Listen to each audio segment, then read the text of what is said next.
après le professeur Kane, le président Lamine Dianté,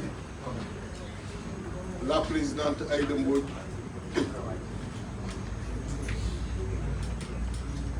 woote bi ku nekk mën na imaginer li ko waral fan yii yëpp kenn déggul Yewwi Askan Wi ñëw wax ak sénégalais yi wante ku ne xam na ni leader boo jël ci Yewwi Askan Wi mi ngi ci coalition bi nga xam ni ñoom ñoo waroon dem élection présidentielle donc ku nekk individuellement li nga waroon wax collectivement dans Yewwi Askan Wi ci coalition ba nga nekk organisation ba nga nekk le combat que Yewwi a toujours mené yaa ngi ko doon mené foofu mais li wér mooy Sénégal ñëpp xam nañu ni si l'heure est grave danoo bëgg dégg Yewwi Askan Wi danoo bëgg gis Yewwi Askan Wi ndaxte kenn umpulewul ces 3 dernières années le combat de Yewwi Askan Wi pour la démocratie, le combat de Yewwi Askan Wi pour les libertés. Et Yewwi Askan Wi ne va jamais faillir. boo leen gisee li xew actuellement ba ñuy repousser élection li ko waral en premier Yewwi Askan Wi la parce que beaucoup de tentatives ont existé pour diviser ay leaders Yewwi Askan Wi.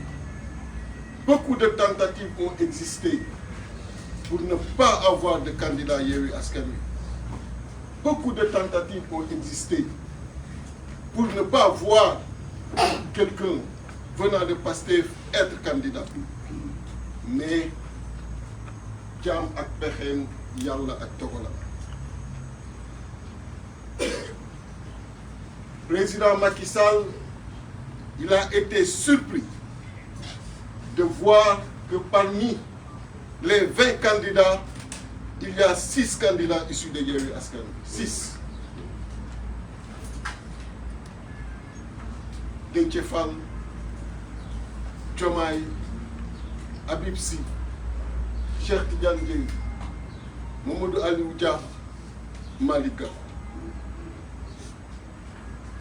Une surprise totale. Mais ce qu'il a ignoré, c'est que nous avons travaillé avec compétence, avec rigueur, avec efficacité. Ce qu'il a également ignoré, nous avons une forte expérience des élections, comparable à l'expérience de tout un chacun bi nga xam ni mi ngi ci yeneen appareil. C'est ça qui a fait que parmi ces 20, nous avons 6 issus de Yewwi Askan Wi. Et il sait pertinemment que s'il organise des élections, ce sera Yewwi Askan Wi ou Yewwi Askan Wi. Et il est persuadé qu'il n'était même plus évident que son candidat soit au deuxième tour. Et qu'il était même très probable que 2 candidats de Yewwi Askan Wi soient au deuxième tour. Et c'est ça, la vérité, qui a fait que d'un coup brutal, il a arrêté l'organisation des élections. Mais c'est peine perdue. C'est peine perdue parce qu'ils sont des millions de Sénégalais yi nga xam ni nooyi wuñu gëmuñu lu dul Yewwi Askan Wi. Parce que on a été là, toujours là, à leur côté. On a bravé le gaz lacrymogène. On s'est sacrifié, on a donné notre vie pour la nation. amuñu jotu leneen, amuñu jotu keneen lu dul jotu li nga xam ni moom la askan wi bëgg. looloo tax askan wi jox ñu cette confiance looloo tax mu xam ni organiser nañ élection mu mooy Yewwi wala Yewwi Jël mais loolu waru ko mën a yóbbee muy dàq ay élection ñu taxaw di seetaan dàq ay élection ñu taxaw di seetaan mbiru chaque Sénégalaise la ak chaque Sénégalais et c'est un combattant qui vous parle mbir bu la ñoree day laaj taxawaay mbir bu la ñoree day laaj jéego. Le président Macky Sall a fermé la bonne porte de l'histoire le concernant.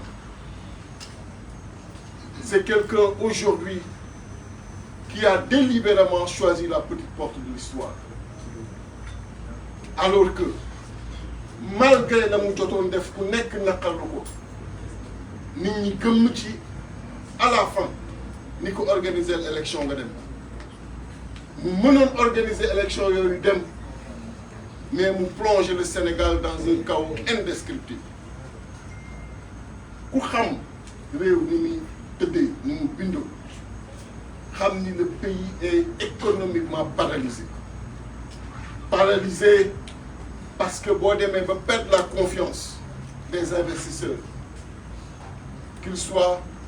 nationaux ou des investisseurs étrangers xam nga ni amatoo issue. Et est-ce qu'il a le droit aujourd'hui avec ku nekk la nga def ku nekk taxawaay ba nga am ku nekk li nga jot a dugal biir Sénégal pour bànneexu boppam coobare boppam mu paralyser tout un pays de 18 millions de Sénégalais qui ont toujours été respectés partout dans le monde foo mën a nekk ci biir réew ak bitim réew ñu respecté la mu jël ce respect là aujourd'hui tàggatee ngir ko ba nga xam ni kenn mënatul jël chaîne booy seetaan te doo gis ñuy chahuter le Sénégal il n'a pas ce droit là et on ne lui laissera pas ce droit là. Nous remercions tous les partenaires yi nga xam ni ñoo ngi agir ñoo ngi wax que ce soit les États-Unis la CEDEAO l'Union européenne képp ki nga xam ni yaa ngi yëkkati sa kàddu nous te remercions mais chaque Sénégalais yokku taxawaayam parce que in fine le président Macky Sall bu gisee ci ñun détermination bi war dina xam ni lii mu bëgg mënul nekk te li mu bëgg dafa warul nekk parce que cette tradition démocratique que nous avons da ko dépassé moom da ko jiitu moom te da koy romb moom donc mënu ko définir mënu ko rebelote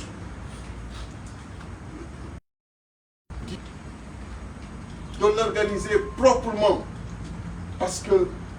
loolu mooy sagam loolu mooy li koy taaral parce qu'à partir du 2 avril nous l'avons dit et répété il ne sera plus considéré comme le président de la République du Sénégal et vous gisez ces fortes pressions qui fusent de partout war na xam parce que c'est un politicien que le vent de l'histoire ñu ngi ko fiy ba war na xam de façon très claire que li jotoon am mënatul am Yewwi Askan Wi comme d'habitude va mener la lutte Yewwi Askan Wi va mener le combat pour la démocratie, pour les libertés. On ne peut pas accepter en 2024 qu'on retire à un organe de presse sa licence, que nous suspendons à un organe de presse c'est inadmissible dans ce Sénégal-là. Et loolu Yewwi Askan Wi du ko seetaan. On fera tout ce qui est nécessaire d'ici le 2 avril. Tant qu'on continue di ko wax président de la République jusqu'au 2 avril parce que loolu la ko constitution bi jox. Mais bu 2 avril weesoo il ne le sera plus. Il n'a qu'à prendre les dispositions aujourd'hui pour que l'élection se tienne et que Sénégalais yi ñi ñu tànn ñëpp xam ko mu Yewwi Askan Wi ñu gagné élection yi. di wax aussi que képp kuy militant wala militante Yewwi Askan Wi ak foo mën a ne ci biir adduna bi ne vous laissez pas entraîner par la division. Au moment du combat, il faut souder les rangs. bañ a déglu ay sos bañ a déglu ay yàq parce que Yewwi Askan Wi ca la ma xam ay góor ñoo fa nekk ñi nga xam ni ñoo tànnal seen bopp des ci opposition alors que mënoon nañ def leneen du ñu jëw du ñu wax ci ginnaaw nit lu ñuy wax dañ koy assumer directement et proprement et en face bu leen kenn dugal division ku leen ciy dugal rek xamal ni kooku mi ngi xeex contre combat bi ñu nekk mi ngi xeex pour indi la division ñett at a ngi nii ku nekk ci ñun ñoo ngi lay bëgg jaxase keneen ñett at a ngi nii amul lu ñu deful pour diviser man ak le président Ousmane Sonko mais ils n'ont pas réussi et c'est pas aujourd'hui qu'ils vont le réussir parce que xam naa l'union des forces et des cœurs surtout quand il s'agit de faire face au régime et au président Macky Sall. Restez soudés plus que jamais. ku leen bëgg indil division xam leen ni moom mooy l'ennemi de ce qu'on est en train de faire et combattez-le farouchement parce que des fois ils nous infiltrent et combattez-les farouchement parce que fii ñu nekk nii taxawaay bu nit taxawul fu nit franché jox nga porox ndol le président Macky Sall et il ne faut pas le lui permettre du tout. Les initiatives sont nombreuses et elles sont à saluer parce que ku yëkkati ni dama bëgg xeex dama bëgg taxaw pour suñu démocratie mënoo def lu dul applaudir mënoo def lu dul féliciter et Yewwi Askan Wi comme ni mu ko mos a defee toujours va s'ouvrir à toutes ces initiatives et déroulera un plan d'action. Un plan d'action qui fera que le président Macky Sall respectera le calendrier électoral. Et amul engagement bu ñu mës a jël te respecté wuñ ko. Et cet engagement tàmbali na est mis en place. La présidente Aïda, quand elle prendra la parole, reviendra sur ça. Mais pour vous dire que vous avez été nombreux à demander la présence, la remobilisation de Yewwi Askan Wi. Nous sommes là, collectivement, bien que individuellement nous n'avons jamais été absents. Parce que dans notre stratégie, il était dit, admis, que chaque candidat avait la possibilité de mettre sa coalition et de mettre en branle l'esprit Yewwi Askan Wi. C'est cet esprit, avec comme soubassement la rigueur, la méthode, l'intelligence qu'on connaît des leaders de Yewwi, qui a fait qu'à sa grande surprise, sur les 20 candidats, le président Macky Sall s'est retrouvé avec 6 issus de Yewwi Askan Wi, que sont Déthié Fall, Diomaye, Habib Sy, Cheikh Tidiane Dièye, Mamadou Aliou Dia et Malick Gakou. Et ça a été une très grande surprise pour lui. Parce que il savait bel et bien qu'en organisant ces élections, c'est un candidat de Yewwi Askan Wi qui allait devenir le prochain président de la République. Et même qu'il n'était plus évident que son candidat soit au deuxième tour. On pourrait même avoir un scénario où ce seraient deux candidats de Yewwi Askan Wi qui s'affronteraient au deuxième tour. Ça a été un cauchemar pour lui. Un cauchemar qui l'a amené à mettre le frein sur un processus électoral qui ne lui appartient pas, qui appartient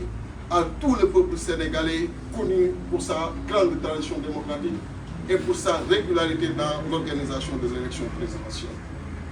Ce tort et ce préjudice qu'il nous porte, qu'il porte à l'image du pays, doit être aujourd'hui combattu par chaque citoyen, par chaque citoyenne, partout où il se trouve à l'intérieur du pays ou au niveau de la diaspora. Et Yewwi Askan Wi, comme d'habitude, avec le combat qu'il vous a habitué ces 3 dernières années, va poursuivre son chemin pour la défense de notre démocratie. Nous allons nous ouvrir très prochainement, et ça a même commencé, à toutes les organisations qui se sont mobilisées dernièrement pour la défense de cette démocratie, pour la défense des libertés. Comment peut-on expliquer au Sénégal qu'en 2024, que des organes de presse soient aujourd'hui, leur licence leur soit aujourd'hui retirée? Walfadjri, ce groupe mythique, ce groupe qui a participé pendant longtemps à la consolidation de notre démocratie, qu'on lui retire délibérément et de façon injustifiée sa licence, leur laissant plus de 48 heures sans pouvoir émettre convenablement. Et qui en est l'auteur? Le président Macky Sall. Quelqu'un qui, le 2 avril, devrait tout simplement organiser son départ dans la paix, dans la tranquillité et dans la stabilité de nos institutions, mais qui a décidé aujourd'hui de prolonger indûment son mandat, ce qui ne lui sera pas facilité. Il y a 2 camps, le camp de la vérité et le camp du faux organisé. À chacun de choisir son camp. Nous avons choisi le camp de la vérité. Et j'en appelle à la responsabilité de tous les militants, de toutes les militantes et sympathisants de Yewwi Askan Wi, à rester soudés, unis, comme un seul homme, surtout en ces circonstances extrêmement sensibles qui nécessitent la concentration de tous. Ils sont nombreux à essayer la division dans les rangs de Yewwi Askan Wi. Et ça ne date pas d'aujourd'hui. Mais ils ne l'ont jamais réussi et ils ne le réussiront jamais. Ils ont pendant longtemps voulu voir des différends entre les leaders. Ils ne l'ont pas réussi et ils ne le réussiront jamais. Ils ont pendant longtemps cherché à diviser Déthié Fall et Ousmane Sonko. Ils ne restaient soudés. Et toute personne qui parle dans le sens de la division, prenez-la comme un ennemi de ce combat-là et combattez-le. Il ne mérite aucun respect de votre part. Parce que nous sommes dans l'opposition, parce que nous avons choisi d'y être. Et nous sommes des hommes sérieux. Notre direction, nous la choisirons librement. Et nous l'assumons librement. La direction que nous avons choisie, c'est celle de la vérité. Celle d'être aux côtés du peuple sénégalais et en toutes circonstances. Ce n'est pas facile de faire 20 ans d'opposition. Nous l'avons fait. Et tant qu'il s'agira de rester du côté de la vérité, on ne comptera pas le nombre d'années. Et je demande ici à tout un chacun, là où il est, de s'organiser. Yewwi Askan Wi va poursuivre le combat pour la vérité, va poursuivre le combat de la dignité à retrouver. Personne n'est fier quand il découvre sur les chaînes internationales notre image profondément écornée et chahutée par des journalistes qui n'ont même pas votre nom, qui n'ont pas votre dignité, mais qui se plaisent aujourd'hui à chahuter notre pays. Parce que le président Macky Sall a décidé, lui seul, à partir de son stylo, de s'offrir un mandat que le peuple sénégalais ne lui a pas donné. Donc, pour terminer, je lance un appel à tout un chacun pour le plan d'action qui sera incessamment déroulé en vue de la défense de notre démocratie, en vue de la défense des libertés. Je vous remercie. La parole est à Aïe Café.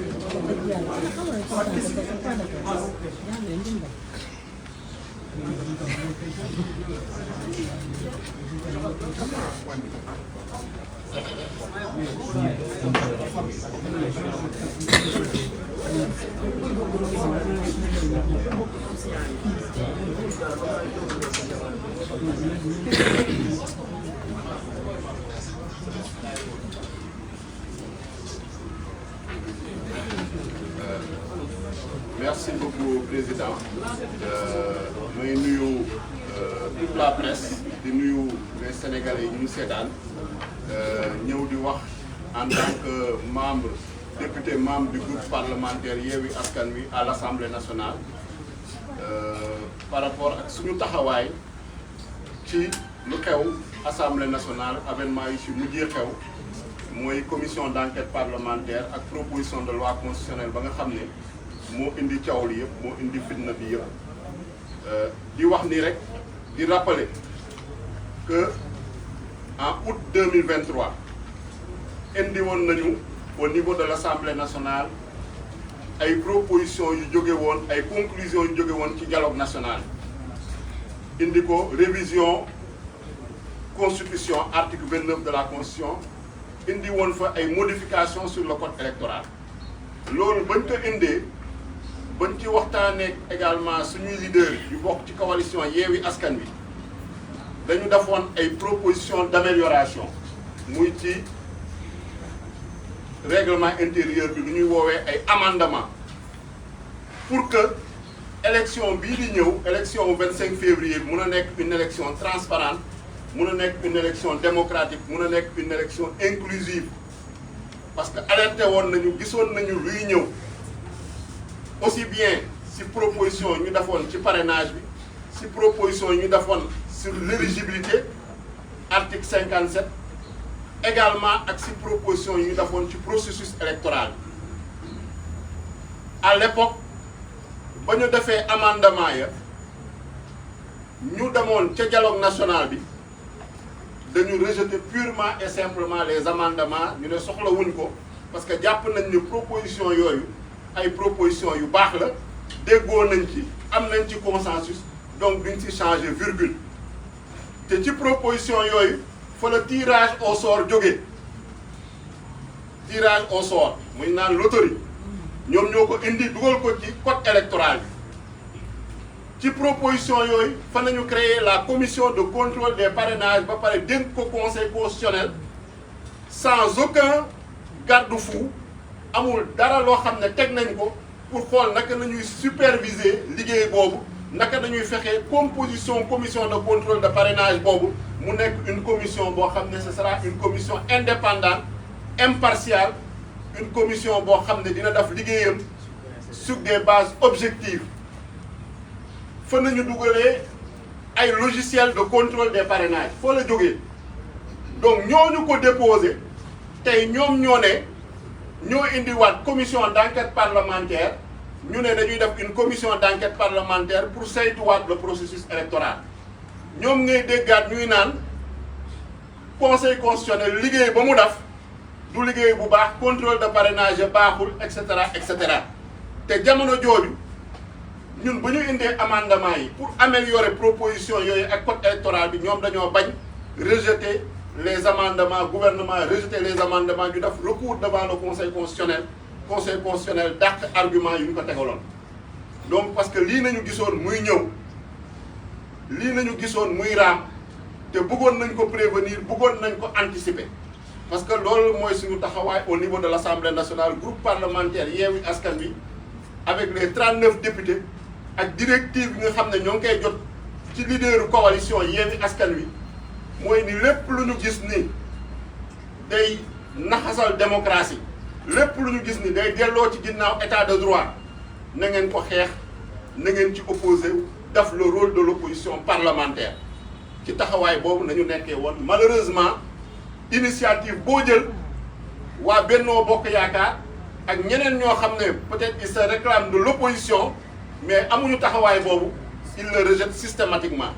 te lii nañu bañoon crise yi nañu bañoon mu am par rapport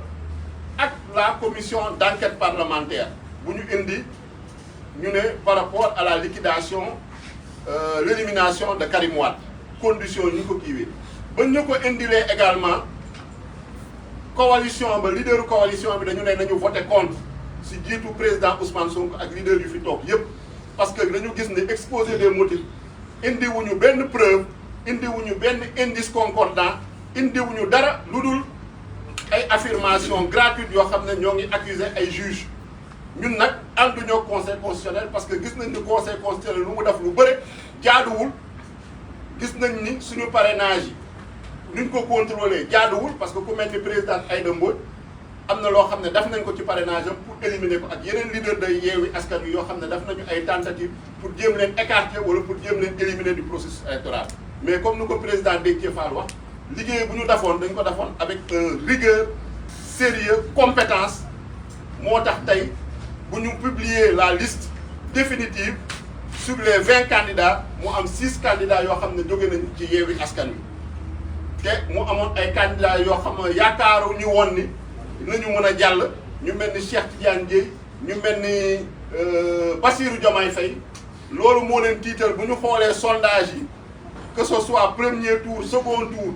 dans toutes les hypothèses ñu xool ne seen candidat sax soo moytul dem second tour loolu moo indi le réel motif ñu ne dañuy reporter élection bi prolonger le mandat du président de la République ce qui est illégal et anticonstitutionnel donc commission d'enquête parlementaire boobu ñu indi woon ba ñu ko indee commission indi ko séance plénière ñun dañu voté contre parce que dañu ne su fekkee ni bëgg nañu régler mbirum processus électoral bi dañu waroon teel a jóg moment boobu ñuy indi code électoral jëlee ko ci dialogue national moment boobu nañu waroon régler ay insuffisance ak ay faiblesse ci processus électoral bi su fekkee ni nag dañu bëggoon régler loo xam ne ci parrainage la jëm ci moment boobu nañ ko waroon régler donc doo xaar ba conseil constitutionnel publier la liste définitive des candidats nga bàyyi injustice yëpp seetaan ko candidat bu mel ni Ousmane Sonko injustice yu ñu def à son encontre banditisme administratif ba nga xam ne moom la ñu gis au niveau de la direction générale des élections au niveau de la direction de l'automatisation des fichiers au niveau de la caisse de dépôt et consignation ñu seetaan ko wax ñu ci dara ñu bàyyi ba loolu yëpp jàll conseil constitutionnel publier la liste définitive ñu ne dañuy ñëwaat di xool la revue du processus électoral dañuy ñëwaat di parler d'élection transparente d'élection inclusive je pense que loolu c'est de la mauvaise foi loolu je pense que c'est de l'inconséquence et c'est de l'incohérence donc moo tax à l'époque ñu voté woon contre la création de cette commission d'enquête parlementaire parce que dafa fekk ñun en tant que groupe parlementaire Yewwi Askan Wi déposé woon nañu plus de 13 demandes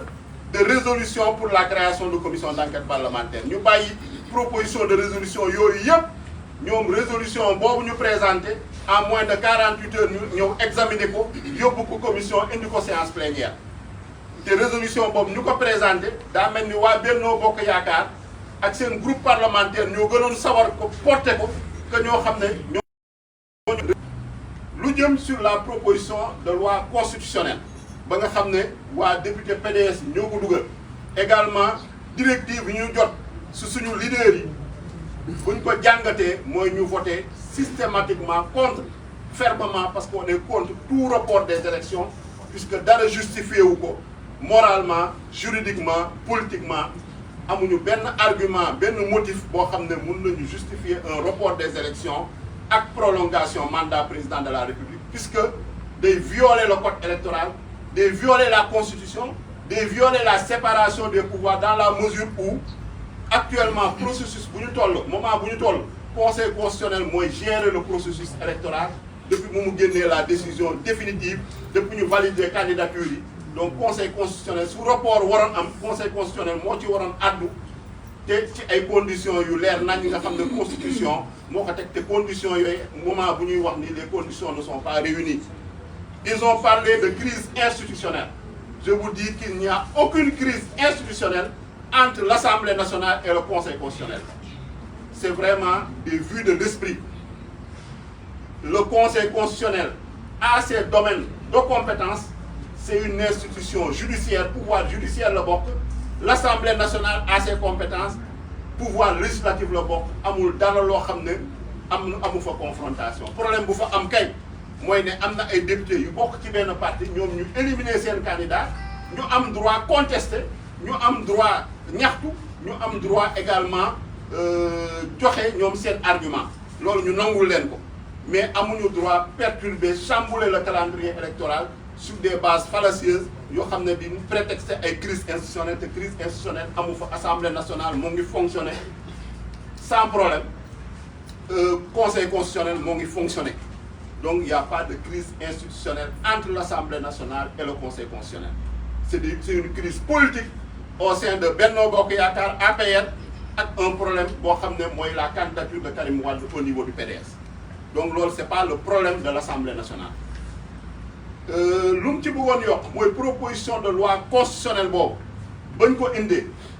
Assemblée nationale 14e législature damuy nekk 14e législature ba léegi ñoo ngi doog a examiner une proposition de loi parce que ñaar moo am projet de loi mooy jóge ci gouvernement proposition de loi mooy jóge ci initiative des députés initiative yëpp yu ñu fa jël ñun en tant que député déposé nañu 3 propositions de loi examiné wuñ ci benn mais proposition de loi boo xam ne déposé nañ ko samedi bureau bi examiné ko samedi ñu convoqué le bureau samedi bureau bi examiné ko samedi jébbal ko président de la république joxe avis le samedi même le dimanche ñu convoqué la conférence des présidents pour mu programmer joxe ordre du jour et calendrier dimanche à 11h 11h la ñu soog a jot texte bi ñun ñuy bokk conférence des présidents ñu ne ñu commission des lois dimanche à 15h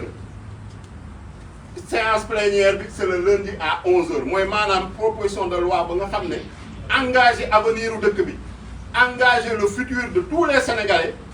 ak loo xam ne lu toll ni élection présidentielle nga bëgg a plier en 48 heures loolu kenn mësu ko gis mun nañu ne battre na record Guinness en matière d'adoption d'une loi ñun nag bu ñu yeggee commission taxawaay boobu nañ fa am parce que dañu gis ne motif yi ñu avancé sa exposé de motif bi du ay motifs yoo xam ne mën na justifier la révision d'une constitution du motif boo xam ne mën na justifier le report d'une élection du motif boo xam ne mën na justifier la prolongation yokk mandat président de la République te dafa violer constitution bi en ses articles 27 article 30 article 31 ba pare remettre en cause la décision du conseil constitutionnel mooy décision définitive ba nga xam ne moo établir la liste définitive des candidats donc loolu mënuñu ko woon nangu moo tax ñu voté contre en commission voté également contre en séance plénière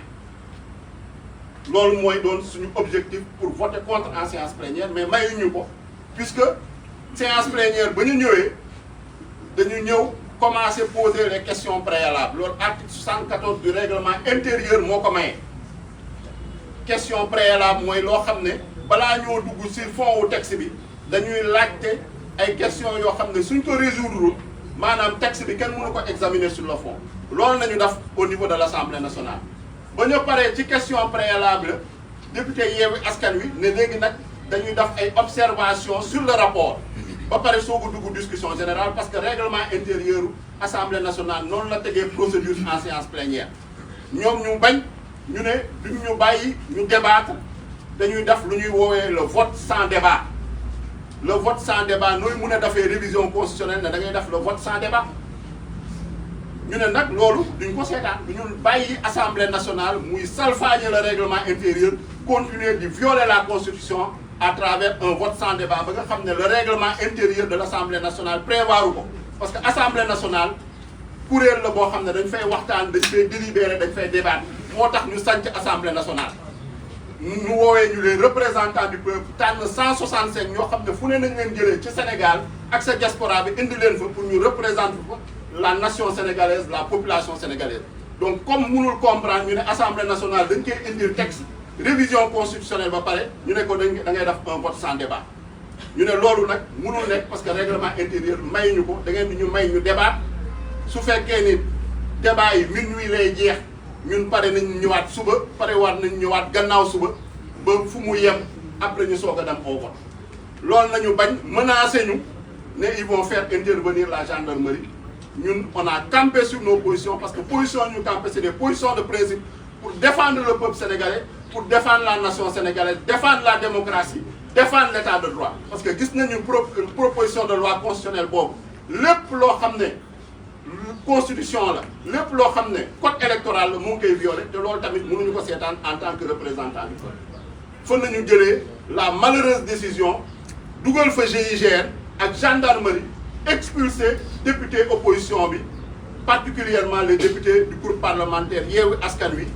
expulser leen de manière violente, de manière brutale, en violant la Constitution, en violant le règlement intérieur de l'Assemblée nationale. Et le président de l'Assemblée nationale moo jël responsabilité malheureusement Amadou Mame Diop, il faut le nommer, en complicité avec le groupe parlementaire Benno Bokk Yaakaar et le groupe Liberté, Démocratie et Changement. tere ñu participer au vote. ñëpp di ko seetaan àddina yëpp di ko seetaan parmi certains députés sama collègue bi Ismaïla Diallo il a été violemment tabassé par des gendarmes brutalisé yeneen députés yi jigéen ñi mag ñi ñu brutalisé leen ñenn ñi ñu séquestré leen man dañ ma séquestré pendant plusieurs minutes dans un loo xam ne genre cellule la woon pour ñu empêcher participer ñu au vote et dans ces conditions ñu bëgg ne ce vote là est démocratique ce vote là est légal ce vote là est légitime nga xam ne loolu dara jaaru ci yoon non seulement ils ont violé la constitution sur le fond mais sur la procédure également bu ñu utiliser pour voter ce texte de loi constitutionnelle dañoo violer le règlement intérieur et la constitution bu ñu ci paree nag lu ñu santoon également en rapport avec les leaders de la coalition Yewwi Askan Wi on a fait un recours devant le conseil constitutionnel dans les meilleurs délais nañu def recours boobu déposer ko te yóbbu ko conseil constitutionnel pour que conseil constitutionnel jël ay responsabilités annuler cette loi qui est contraire à la constitution te loi ba nga xam ne qui viole le protocole de la CEDEAO sur la démocratie et la bonne gouvernance parce que suñuy fàttali que protocole boobu moo ne kenn amul sañ-sañ changer les règles du jeu électoral à moins de 6 mois avant les élections su fekkee ni acteurs yi déggoowuñu seen biir acteurs politiques yi kenn amul droit également modifier le calendrier électoral loolu protocole CEDEAO bee ko wax constitution bi nag yaakaar naa ni article 27 leer na nañ kenn amul sañ-sañ yokk mandat président de la république kenn mënu kaa wàññi te conseil constitutionnel rappelé na ko en 2016 te article 27 boobu article 103 moo ko verrouillé ba pare ñu jël caabi boobu sànni ko géej kenn mënu kaa laal clause d'éternité clause d'intangibilité donc conseil constitutionnel yaakaar naa ni moom moo am la responsabilité historique de rétablir le droit moom moo am la responsabilité historique de sauver la démocratie sénégalaise moom moo am la responsabilité historique de préserver le caractère républicain de l'État du Sénégal te suñu requête bu ñu fa déposé loolu nañu ñaan loolu nañuy réclamer ni plus ni moins également les candidats ont déposé un recours devant la Cour suprême pour attaquer décret ba nga xam ne Macky Sall moom la jël le samedi pour annuler la convocation du corps électoral le 25 février donc lu ñuy wax yaakaar naa ni en tant que groupe parlementaire Yewwi Askan Wi mooy que cette loi-là soit annulée et qu'on respecte le calendrier républicain que les élections se tiennent à date échue le 25 février 2024 su fekkee ne dañu bëgg dëkk bi dal dëkk bi am jàmm dialogue bu ñuy wax am il faut que ñu respecter le calendrier républicain yaakaar naa ni looloo fi indi le non respect du calendrier républicain moo indi fitna moo indi xiiroo beeg ñaayoo bi te également ñuy respecter les droits et les libertés des citoyens parce que ñoo ngi solidaire ak toutes les initiatives qui sont prises par les syndicats par la société civile par le secteur privé toutes composantes de la nation confondues étudiants yi di ñaawlu rey yu ñuy rey les jeunes manifestants avec les citoyens sénégalais di leen présenter en tout cas à leur famille suñu condoléances di leen jaale seen famille di ñaan yàlla xare leen àjjana di ñaawlu également exaction yu nekk di commettre actuellement violation des droits et libertés ñu mel ni aar suñu élection prévoir manifestation cet après-midi préfet bi interdire ko sur des bases yoo xam ne tegu ko fenn également coupure internet mobile ma nga xam ne tey amaat na encore muy loo xam ne kenn mësu kaa gis Sénégal. Donc il faut que on retrouve l'état de droit, il faut qu'on retrouve la République, il faut qu'on retrouve la démocratie. Et loolu nag moo ngi dépendrul ci Yewwi Askan Wi dépendrul ci candidat yi rek, ça dépend du peuple sénégalais dans sa diversité et dans toutes ses composantes. Loolu laa bëggoon wax, je vous remercie. La loi d'amnistie.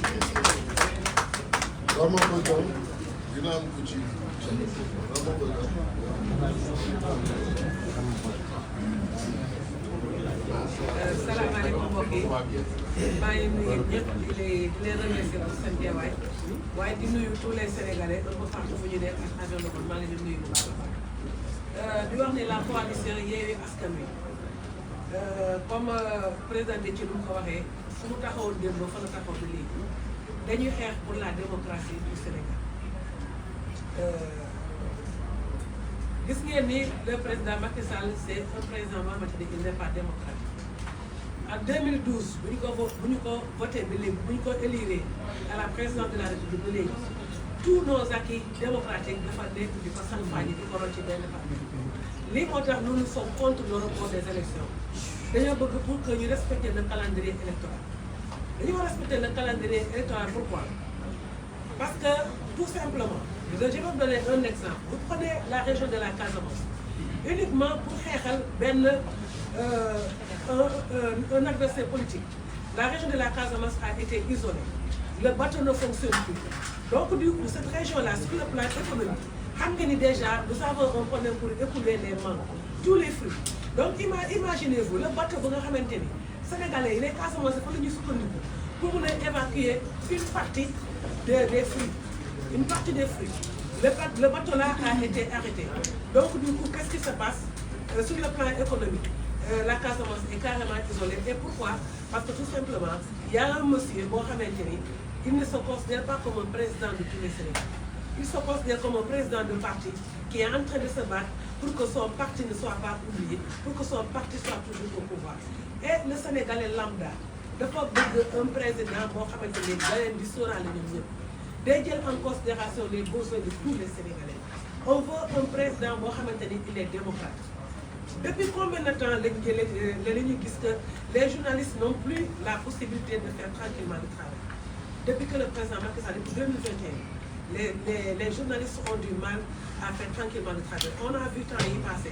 je pense que c'était le vendredi, ñu door ay journalistes ñu leen di buntu xatar. Et ça date depuis 2021. Donc pour pouvoir sauvegarder nos acquis démocratiques, on doit impérativement tenir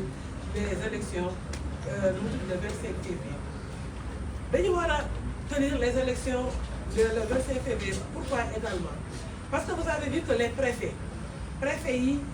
lu ñu jàng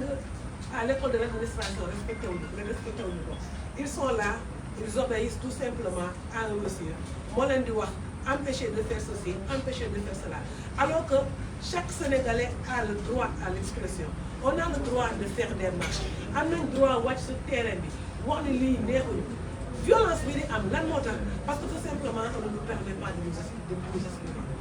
Donc nag dañu war a tenir les élections parce que le Sénégalais est fatigué. Le Sénégalais en a marre d'être tout le temps violenté. Kenn mënul wàcc ci terrain bi kenn mënul wax li nga bëgg. On doit tenir ces élections, on doit respecter le calendrier électoral parce que vous avez vu que maintenant nous ne sommes pas en sécurité avec les forces de défense et de sécurité. Tout le monde a vu que les forces de défense et de sécurité, ils obéissent à un nom. Lu ñu jàng ci droit yoon nu mu leen may yemuñu fa parce que da nga war a arrêter un citoyen bu fekkee da nga yaakaar ni dafa salfaañe la loi da nga koy arrêter nga yóbbu ko à la police nga entendre ko wala da nga koy jox convocation mu wuyu si la mais nga téye nit nga jàpp di ko dóor di ko jox ay coups de pied di ko jox ay coups de crosse. Tout ce qu'on est en train de vivre actuellement, c'est pas normal. Le calendrier républicain doit être respecté à cause de tout cela. Mais également parce que, tout simplement, comme Aïb nous l'a dit, amul dara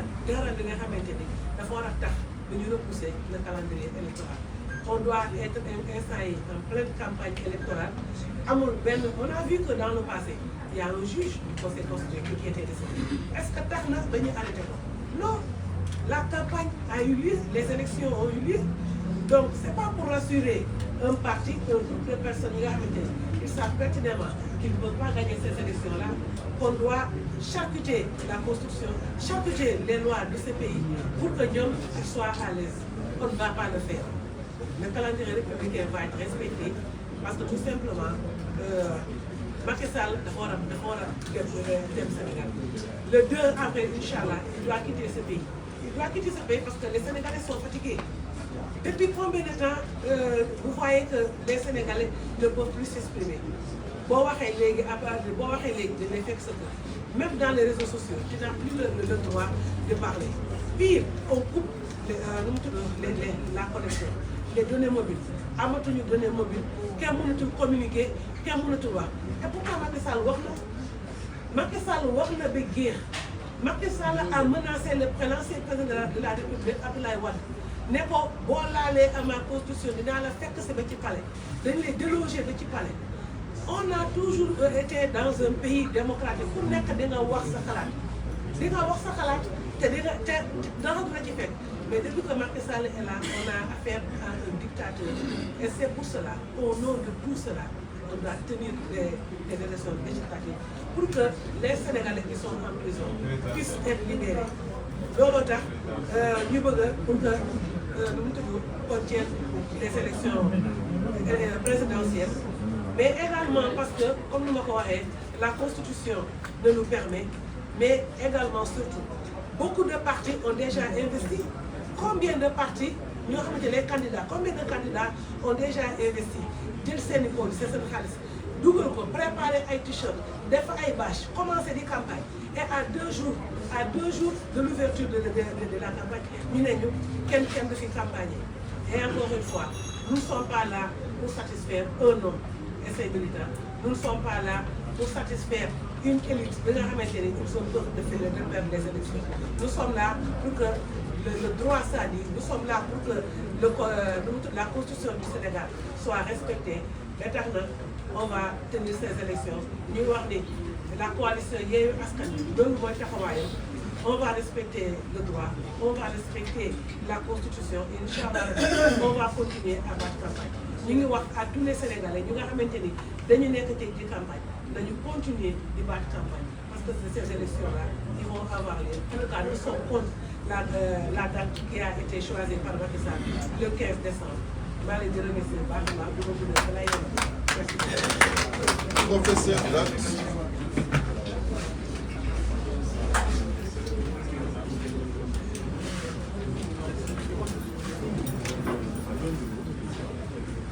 Salaamaaleykum mbokk journaliste yi ñu leen di nuyu ci teewaay bu am solo bu ngeen teew bi seen teewaay dafa am rek ñu ciy jàngat ndax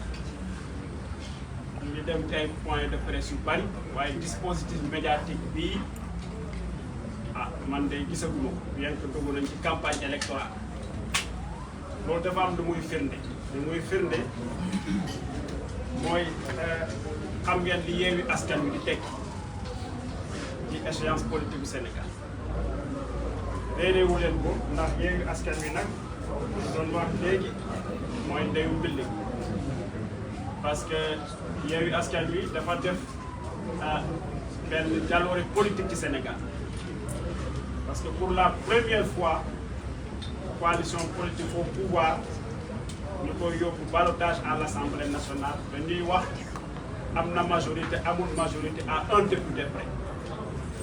loolu Yewwi Askan Wi moo ko mos a réaliser pour la première fois au Sénégal kon yéen xam ngeen ni Yewwi Askan Wi di tekki moo tax seen présence massive bi ñu koy rafetlu di wax ne Yewwi Askan Wi tey la gën a am doole Yewwi Askan Wi liy dooleem mooy dafa nekk organisation politique originale ndax dafa original ndax organisation politique en général ñaar lañ ci benn bi dafay nekk organisation politique boo xam ne purement politique rek lay nekk te benn candidat la ñuy am ci élection wala mu nekk cadre unitaire d'action. Originalité wu Yewwi nag dafa boole ñaari structure yi ndax dañu ne yoon suñu ñëwee local ñëw législative dañuy nekk coalition politique maanaam fu ñuy dem benn liste la ñuy am ñu respecté ko waaye buñ duggee ci phase présidentielle nag dañuy daal di nekk cadre unitaire d'action permettre kenn ku ci nekk développer sa candidature soo ko ay naa loolu moo tax survie bi am loolu moo tax Yewwi Askan Wi ah du mos a dee mukk parce que ci niñ ko tabaxee la ndax dafa am originalité kon tey la gën a dund tey la gën a taxaw et defe naa ne képp kuy sénégalais am nga lu la métti ci réew ndax réew mi nga xam ne mooy réew président Senghor réew mi nga xam ne ku jaaxlewaan biir Afrique fii ci ay problème de gouvernance problème politique Sénégal ngay daw wala ñu conseiller la Sénégal ne la demal foofu kan ñu digal la naka ngay def ba génn ci tey suñu demee ba réew moomu di recevoir ay délégation yuy jógee ay CEDEAO yuy jógee ay Union africaine di ñëw dina dañuy régler ci crise politique au Sénégal wax dëgg yàlla ku ci nekk am nga lu la métti da nga wax ne ay suñu borom lan lañ la def lan la Sénégal def jusqu'à ce qu'on en arrive là tey jii ñun ñi nga xam ne ñoo doon suqali ñëpp tey ñun ñooy ñëw ñu ne dañuy ñëw def ay délégation de commission man dama am lu ma métti intérieur c'est que pour ça sénégalais bu nekk am nga lu la métti waaye gisoon nañ ko muy ñëw wax dëgg yàlla gisoon nañ ko muy ñëw ndax régime bii di régime bi nga xam ne mooy régime président Macky Sall dëgg la sénégalais yi bëgg nañu infrastructure sénégalais yi bëgg nañu dund bu baax sénégalais yi bëgg nañu liggéey coût de la vie bi war na wàññeeku waaye nag Sénégal dafa am lu ko yàlla bindee muy peuple boo xam ne dañoo bëgg démocratie dañoo bëgg seen liberté te képp ku yaakaar ne mën nga leen a sexal lu nekk ba ñu salfaañee loolu yaa ngi nax sa bopp. C'est pas pour rien qu'on est devenu un modèle démocratique on a pris parce que le Sénégal tient à sa démocratie le Sénégal tient à sa bonne gouvernance loo ko mëntoon a indil ba jox sénégalais bu nekk avion wala terre bu nekk du tax les sénégalais tiennent à ça kon defe naa ne erreur d'appréciation la que dirigeant di foog ne war nga mun a def dara ci réew mi ba mun sénégalais yi nangul la ngay torpiller seen démocratie ngay torpiller li nga xam ne mooy seen acquis yu liggéey ngay torpiller seen bonne gouvernance defe naa ne loolu manque de lucidité la pour dirigeant bu nekk boo xam ne xam nga sa réew ndax nag saw askan war nga xam ban genre askan la soo ko dee jiite waaye ñu xam ne le Sénégal tient à sa démocratie le Sénégal tient à sa bonne gouvernance kon bu ñu demee di gis tiré woon nañ sur la sonnette d'alarme mu ne démocratie bi ci régime Macky Sall reculé na ci fànn yëpp ndax fànn yi ñu koy nattee ci ñett la benn bi ci fonctionnement des institutions ñëpp gisoon nañ crise politique crise de confiance bi am entre les Sénégalais et leurs institutions mais loolu nag dem na ba egg ci cappaandaw la goutte d'eau qui a fait déborder la vase mooy ba ñu demee ba gis fu mu nekk nii assemblée nationale daal di jàppante ak conseil constitutionnel kon muy noonu ñu ne processus liberté civile et politique dem nay ba àgg ci cappaandaw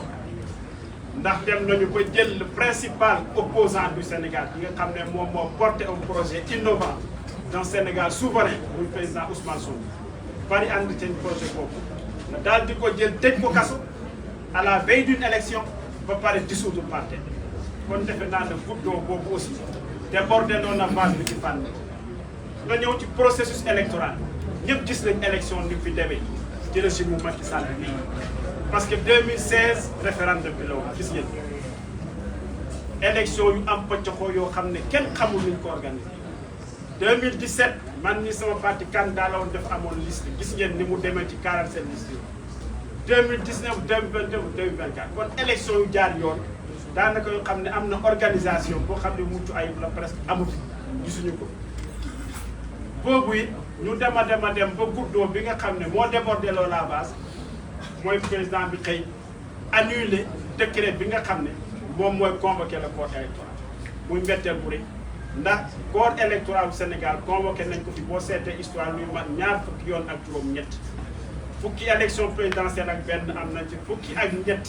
élection législative am nañ ci ñeenti référendum am nañ ci 28 convocation yooyu yëpp man de gisuma ci histoire boo xam ne benn dem nañ ci annuler ci décret bi nga xam ne mooy convoquer le suffrage universel. Pour la 29e convocation xaw ma 28e ñu daal di ko jël nërmee la ko ne dañuy reprendre processus loolu nekk benn coup de force boo xam ne ñëpp a koy ñaaw te ñi xam ne Sénégal dafay réew boo xam ne bu am jaar-jaar ndax bu ngeen seetee ba ñu éclatement bi parce que 19 août 1960 ci la fédération Mali éclate le 20 août 1960 ci lañ voté loi bi nga xam ne moom mooy proclamer indépendance Sénégal léegi 5 septembre 1960 ci la assemblée législative électorale assemblée nationale ci la élire président Senghor boobu mooy suffrage indirect la boobu mais référendum bi nga xam ne moo institué régime présidentiel mu am fi 3 mars 1963 première élection bi nga xam ne suffrage universel direct la 1er décembre 1963 boobu ba léegi bi ci topp 25 février 1968 bi sax dafa naroon nekkaat aussi 25 février 2024 dañuy jàpp ne loolu la war a nekk ci la ñu def élection législative de élection présidentielle ba léegi mu nekk 56e année boo xam ne ba léegi kenn mosu fi doxal élection présidentielle kon loolu nekkul loo xam ne Sénégal mun nañ ko accepter c'est pas concevable pour le Sénégal décision boobu nag comme ni ma la waxee mooy gouddoo bi nga xam ne débordé na la base bi fi mu nekk le Sénégal est dans une impasse Sénégal nekk na ci impasse nekk na doonte ne amul crise waaye nekk na ci impasse boo xam ne impasse politique ndax décision boobu ñëpp gis nañ fi nga xam ne moom la yóbbee réew mi décision boo xam ne la décision bu anticonstitutionnelle la te sénégalais yi nag duñu may kenn muy salfaale seen constitution ndax fii gis nañ fi slogan bu nekk waaye slogan bi nga xam ne mooy mobiliser tout le peuple sénégalais mooy bi nga xam ne nag dañuy décider président bi dafay décider pour constitution bi du changer loolu sénégalais yi duñ ko may kenn te mobilisation yi passé fii ñëpp gis nañ am na yoo xam ne nii boo ko defee les sénégalais daf leen di unir 3e mandat bi ñu fi jógee sénégalais yëpp dañoo manque bokkoon ne lii dafay salfaañi constitution bi ñu ko may kenn lii tamit bu ñu ñëwee ne dañuy annuler rapport ci élection bi dañoo jàpp ne dafay salfaañi constitution bi sénégalais yi ne duñ ko may kenn te gis nañ seen taxawaay te ñëpp wane nañ le report bi c'est anticonstitutionnel te report bi nekkul loo xam ne sénégalais yi mun nañ ko accepter naam rëq-rëq am na ñëpp nangu nañ ne rëq-rëq am na suñu ay candidats yu nekk Yewwi Askan Wi feneen yoo xam ne ñëpp gis nañ dañu traité ñi nga xamee ne seen parrainage noonu lañ ko traité ñëpp am nañ la waaye bu fekkee fu rëq-rëq am rek nga ne jeex na nañu andi la tàmbaliwaat à 0 kon de loolu mooy élection dootul amati Sénégal su fekkee fu rëq-rëq am rek nga ne bon rëq-rëq am na kon kat ça y est décret bi daal di jël naa ko neenal naa ko nañ tàmbale procès à 0 kon waxuma la 15 décembre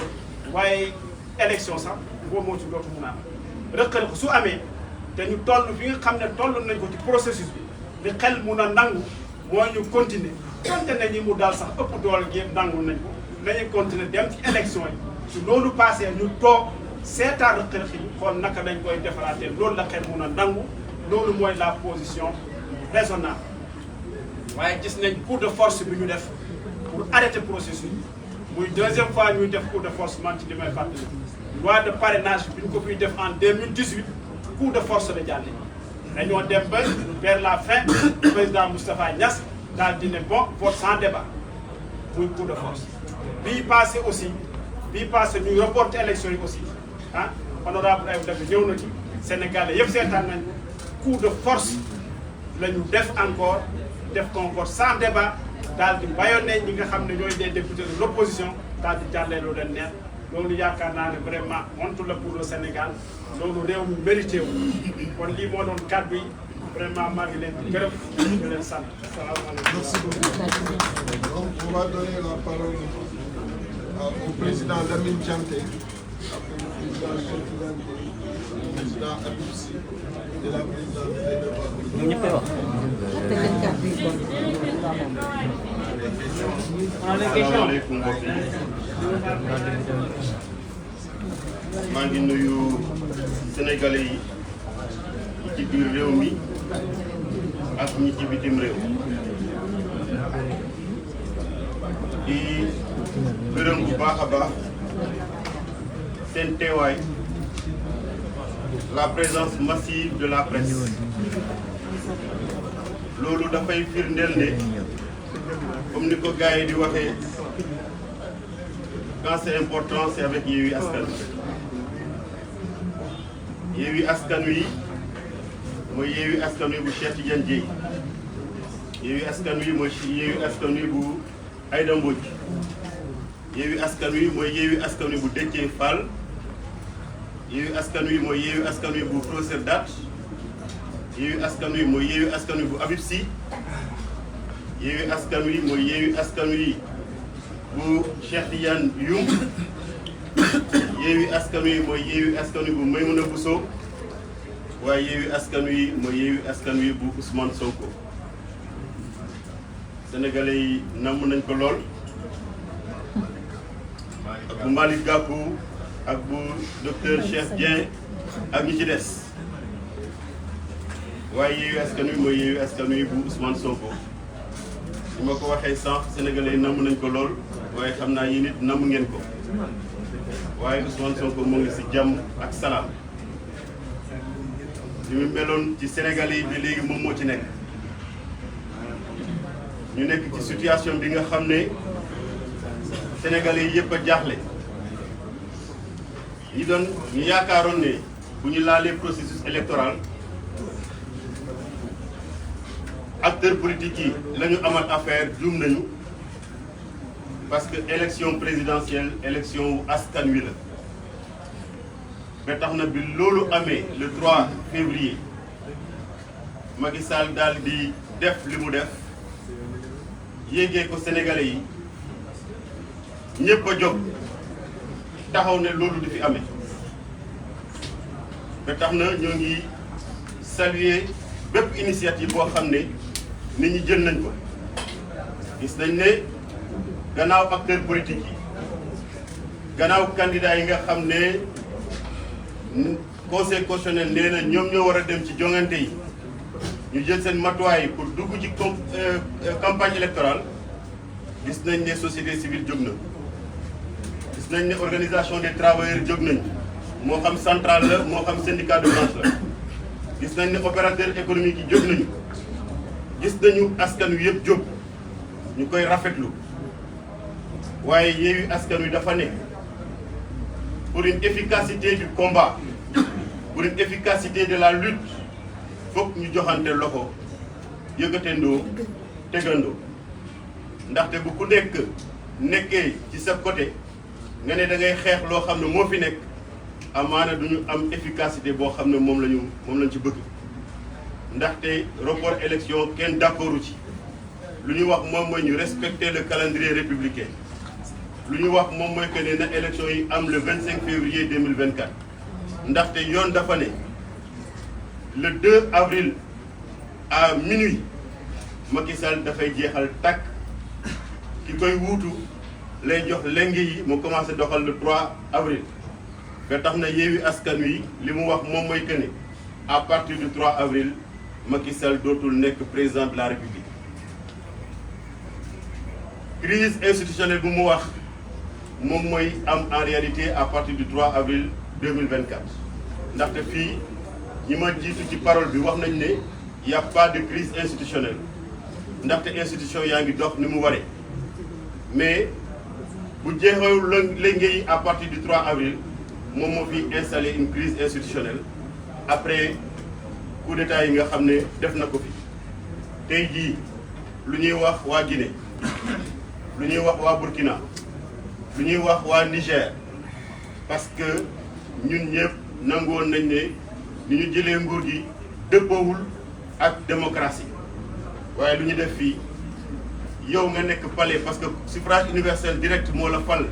pour nga nekk palais di dogal Ayib dafay nekk assemblée nationale suffrage universel moo ko fa yóbbu pour mu teewal ko fa teewal fa askan wi pour muy voter ay loi ngay wut ay corps d'élite de la gendarmerie ñëw bundu xataal leen génnee leen par force foo xam ne fa la leen askan wi yónni nga jàllale li nga bëgg a jàllale ñu jàpp ne loolu bu dul coup d'état kon coup d'état ci ban anam lay amee ba tax na tey jii sañ nañu wax ne c'est un président putschiste ndaxte li mu def putsch weesu ko ñu rafetlu taxawaayu askanu Sénégal ndaxte comme un seul homme ñëpp a jóg gannaaw bu ñu ñaaw loolu fi am ñu taxaw ne loolu du fi jàll parce que en réalité ci campagne électorale la ñu nekk li tax ñu nekk ci campagne électorale mooy décret bi attaqué nañ ko devant les juridictions compétentes loi bu ñu voté député Yewwi Askan Wi attaqué nañ ko donc comme kenn promulgué wu ko cela veut dire que processus bi warul arrêté ñuy ñaawlu doxalinu nguuru Sénégal coupure internet de c'est dans les pires des dictatures lañ koy gis mais gis nañu léegi au Sénégal c'est devenu une banalité bu ñu xëyee le matin couper internet bundu xataal bu ñuy bundu xataal seen naataango journalistes yi gis nañ ko ñaawlu nañ ko condamné nañ ko waaye li ci gën a yéem mooy nit koo xam ne dafa ànd ak laago ay forces de défense et de sécurité jël ko toroxal ko ba la vidéo est devenue virale loolu dafa rafetul ci deru Sénégal ba tax na ñuy joxe ordre yi ak ñu koy exécuter au niveau des forces de défense et de sécurité ñu xamal leen ne lu ñuy def Sénégal mérité wu ko ndaxte suñu mbokk yi nekk ci bitim réew gàcce dong la ñuy am ci seen réew ba tax na ci processus électoral bi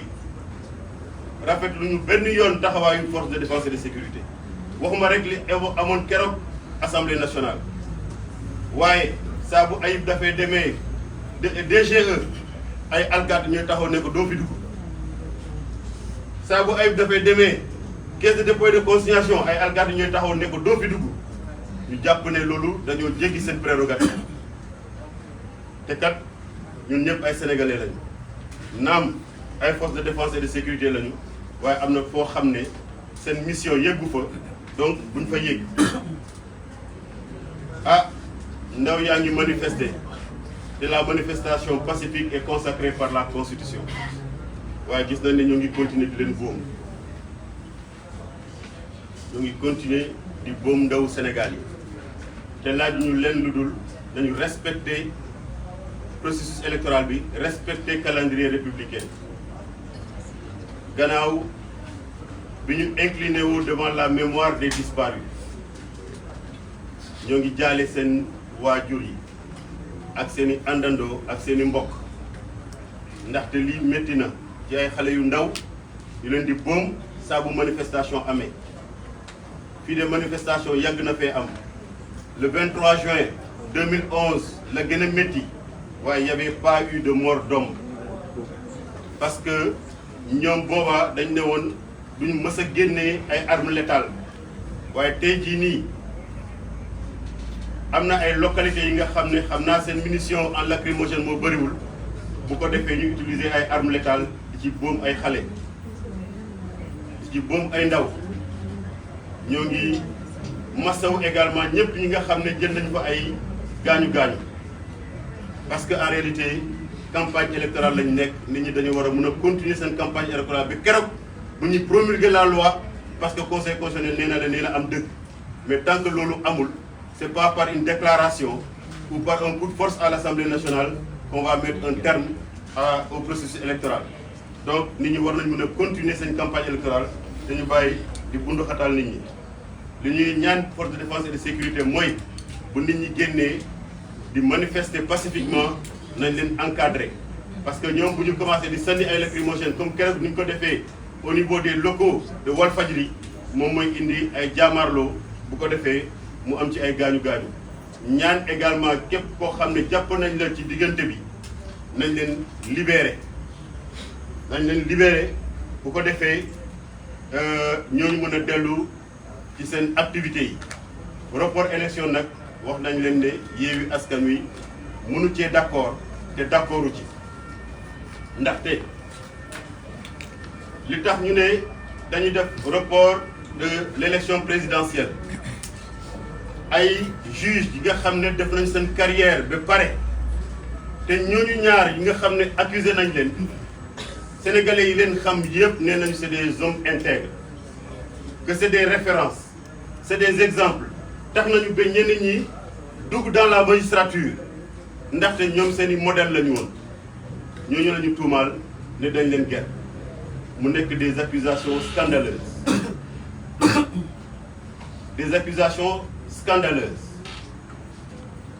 ñu ne ñooñu la ñu ger kan moo ger ñu ne Amadou Ba moo leen ger mu nekk premier ministre du Sénégal mu nekk candidat bu Macky Sall tànn ne moom mooy candidat Macky Sall bi nga xam ne dafa jël dogal dàq décret bu convoquer le corps électoral dafa renouveler sa confiance à Amadou Ba le corrupteur loolu incohérence mënu ko weesu biñ ne Amadou Ba moo corrompre daf ko waroon wàccee bu dee moom gëm na ne dafa war a reporter élection yi mu wàccee Amadou Ba ñaar ñooñu ñi nga xam ne nee dañ leen ger mu wàccee leen fi ñu nekk tabbu ñeneen parce que il a dissous et renouvelé intégralement la Sénat mu bàyyi processus électoral bi continuer bu ko defee ñooñu ils se mettent à la disposition de la justice waaye tey jii bu ñu nekk commission d'enquête parlementaire mënul génn au-delà de l'Assemblée nationale ndaxte commission d'enquête parlementaire c'est pour l'Assemblée nationale askan wi du ci xam dara alors qu'on avait d'autres voies de recours bu dee ñoom li ñuy wax gëm nañ ko mais tey jii boo defee commission d'enquête parlementaire ñaari hypothèse moo mën a am soit Amadou Ba effectivement le corrupteur booy def mise en accusation c'est devant la haute cour de justice te ñoom Assemblée nationale installé wuñu haute cour de justice donc du am benn aboutissement ñaareel bi mooy et si on se rendait compte qu'après tout ça il n'y a jamais eu de corruption on va ressembler à quoi? On aura déjà reporté les élections mais finalement on s'est rendu compte qu'il n'y a pas eu de corruption donc ba tax na nous considérons au niveau de Yewwi Askan Wi que ce report ne tient à rien du tout sauf à la volonté de Macky Sall de se pérenniser au pouvoir.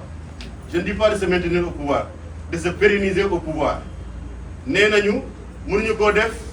ci première date bu ñu waxoon ndaxte dafay coïncider avec le Magal ak yeneen fêtes religieuses. En décembre, les députés seraient en train de voter la loi de finances initiale.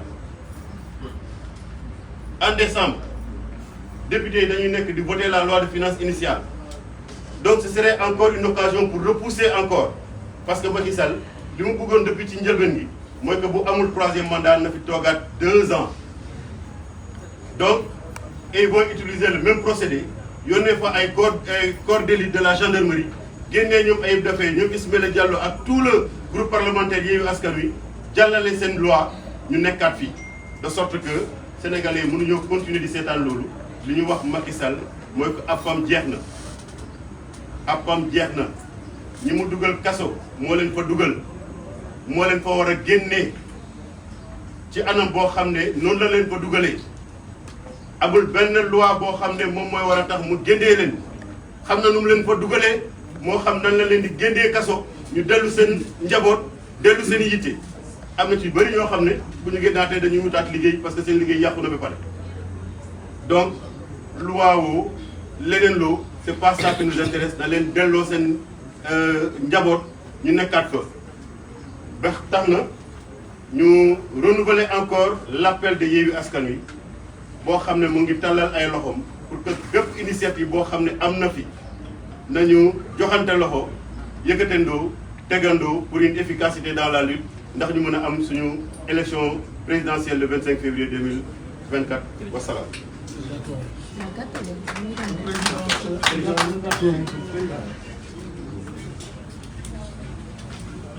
Merci beaucoup, Président Déthié. Bonjour à tous.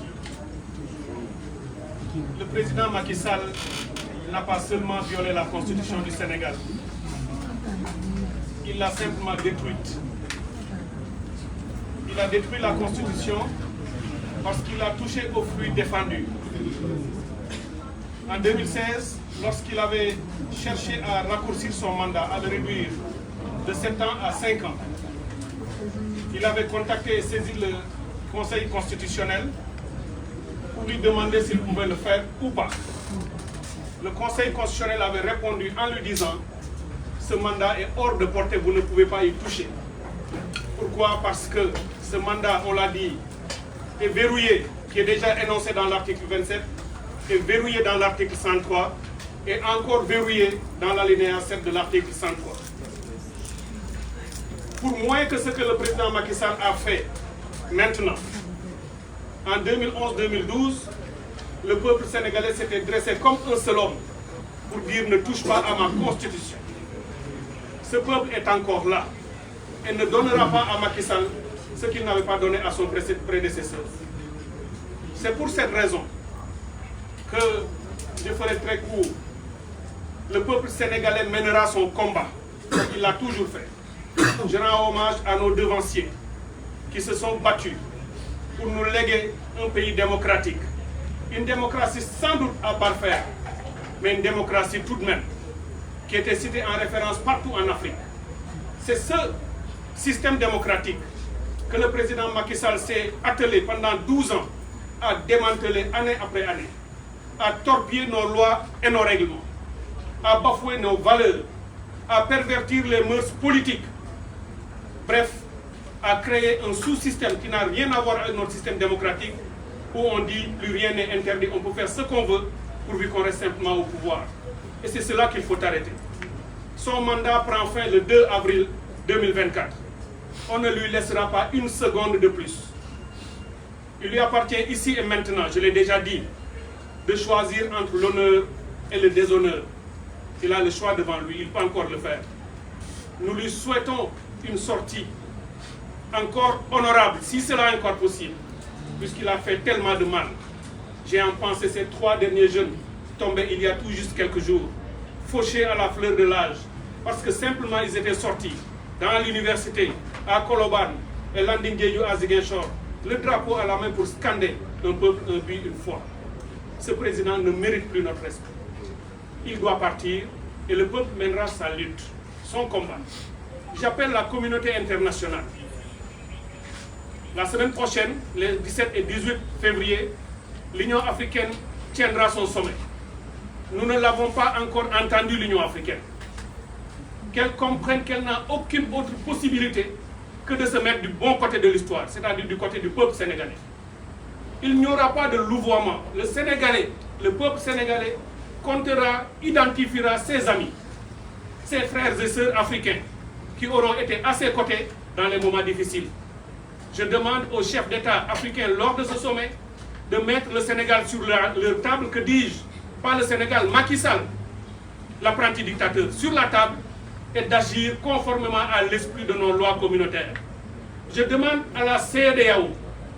qui avait pris un premier décret, une première décision, un communiqué, qui n'allait nulle part, qui ne voulait rien dire, qui s'est rattrapé dans le deuxième communiqué. Je leur demande d'aller encore plus loin, de prendre responsabilité, conformément à l'esprit du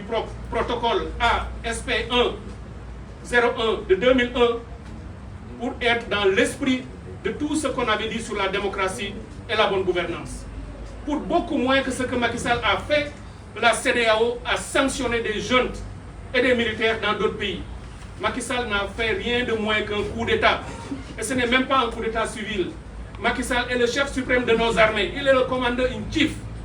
Parce que c'est à lui que nos armées rendent l'honneur. Donc s'il est capable de poser un acte qui est manifestement illégal et de dire aux militaires, aux gendarmes et aux policiers, allez brimer et persécuter le peuple, il a usé de son pouvoir en tant que chef suprême pour poser cet acte. Les militaires ne font rien d'autre. Quand ils prennent le pouvoir, ils sortent les chars. C'est ce qu'on a vu ces derniers jours. J'invite l'Union européenne à prendre ses responsabilités. On ne peut pas être là à sortir des communiqués sans rien dire. Il est temps de défendre ces valeurs partagées auxquelles nous croyons tous. Qu'ils condamnent Macky Sall, ils ont une panoplie de sanctions qu'ils savent comment utiliser à des moments donnés. de manière graduelle, je les invite à se mettre du bon côté et à prendre ces mesures. Je félicite les États-Unis d'Amérique. Il faut prendre ses responsabilités. On les a vus la semaine dernière sortir par 2 fois pour prendre des positions extrêmement claires. Je les encourage à aller de l'avant. Pour moi, c'est le moment ou jamais de dire qui est avec nous et qui n'est pas contre nous. On ne veut pas être manichéen, mais on en est là. Ce peuple veut sa survie, ce peuple veut son honneur et ce peuple veut préserver et sauvegarder sa démocratie. Mais dans le mbokk yi ñi wax nañ ko ba noppi di lancer un appel au peuple sénégalais. Ce peuple de refus, suñu armée moo naan on nous tue, on ne nous déshonore pas. Man de Cheikh Tidiane Dièye, je prends cet engagement solennel. Je me battrai de toutes mes forces, avec tous les moyens que nous donne notre constitution et notre démocratie. Par tous les moyens légaux et pacifiques, je ne reculerai devant rien du tout pour que Macky Sall quitte le pouvoir, parce qu'on n'acceptera pas qu'il s'impose à nous, parce que bu ñu ko defee trahir nañu suñuy doom, trahir nañu suñuy sët, et trahir nañu suñu mag ñu baax ñi fi xeex pour ñu ñëw fekk réew moo xam ni moo tudd Sénégal ñëpp nangu. Nañu joxante loxo, Yewwi Askan Wi lu baax la, kilifa lañu, plateforme politique coalition bu rëy la, bu def lu rëy ci réew mi. Yewwi Askan Wi bu demee ba ni mën naa fàtte boppam pour ànd ak ñeneen ñu joxante loxo na ku nekk jóg qu'on se donne la main. Il ne s'agit pas du combat de benn pàcc wala beneen pàcc ku nekk bëgg a fës bëgg a feeñ ni man maa koy déedéet kenn du réussir seul. Allons nous tous sous le drapeau, société civile, syndicats yi, jigéen ñi, professeurs d'université yi, baykat yi, amul kenn ku ñuy bàyyi koo xam ne war ngaa ñëw ñu taxaw ba préserver la démocratie, sauver Sénégal. Benn nit di Macky Sall du daaneel réew mi nërmel ko wala mu delloo ñu ci buumu jàmm. Asalaamaaleykum wa rahmatullah. La communauté internationale. Le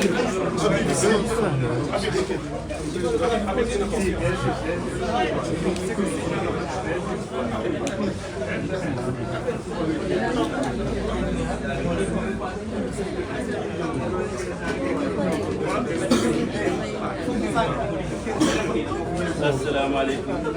mbokk yi ñu leen di nuyu ku nekk sa tur ak sa sant ñu ngi Ousmane Sonko ñu ngi lay nuyu di la wax ne Yewwi Askan Wi ñi nga xam ne yaa ko soxoon nit ñi nii Yewwi Askan Wi xamul ndeef la dafay sëgg waane du fay liñ fi wax sànq biñ fi commencé def point de presse ba léegi mbooloo mu toll nii ci taskatu xabaar mosu fee ñëw bëggoon naa nag ngeen filmé ko kon dañoo dagg réseau mobile bi ngeen wan ko sénégalais yi ñu gis ko am na solo lool am na solo loolu may wane ne xam naa namoon ngeen Yewwi Askan Wi wante ñu nit namoon nañ leen bu baax a baax bëgg a waxtaan ak askan wi tuuti rek ngir ñu gën a xam mbir mi nan la doxee xam nga Sénégal dañuy wax ne réew mu tuuti la mais yaatu na ndaxte dafa bëri ay waaso bëri askan am na wolof am na pël am na naar am na saraxole am na séeréer ba mënuñoo lim ñëpp boo ñëwee ci wàllu ngëm-ngëm am na ñoo xam ne ay chrétien lañu ñi dee muslim ñi dee païen même boo ñëwee ci li nga xam ne mooy diine ji am na ay tarixa murit a ngi fi tijaan laayeen ñaseen lu nekk ngi fi ñu ne waaw ñun ni ñu nekkee dañoo bokk suuf si te bëgg nañ bari am nañ ay wuute nan la ñuy def ba nekk benn parce que buñ ko deful rek réew mi tas ku nekk dem sa pàcc ñu ne ah